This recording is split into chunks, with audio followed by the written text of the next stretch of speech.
tillar birroq, Ana. aql zo'r. 2 yosh bo'lsa ham 4 yoshda aqlini beryapsizlar.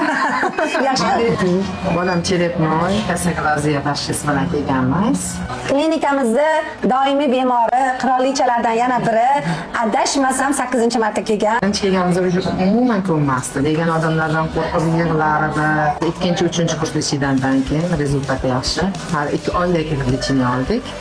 Alhamdulillah, Xudoga shukr. Tillar birroq. Ana. Aql zo'r. 2 yosh bo'lsa ham 4 yoshda aqlini beryapsizlar. Yaxshi. Ishimiz Ishimizdan shuna deyishyapti. Qolganlarga ham tavsiya qilaman. Chunki biz 1,5 yosh bo'lganda kelgan bo'lsak, ungacha boshqa joyda rezultat uncha bilmaganmizda. Bularni boshiga kelganda farzandlarda nutq yaxshi emas, harakat yaxshi emasdi. Bizni aynan mutaxassislarimizni, jamoamizni, terapiyalarimizni nevrologik muammo bo'lsa, qay darajada ochiqchasi taklif bergan bo'lardingiz? Ichingiznikini ayting. Bal berayotgan bo'lsa. 100%. 7-marotaba yotib turgan bo'lsam, Shirilar bilan birga yotdimda, aylanib kelishganda masalan, apparat bo'lsa, elfika yo'q. Elfika bo'lsa, massaj yo'q.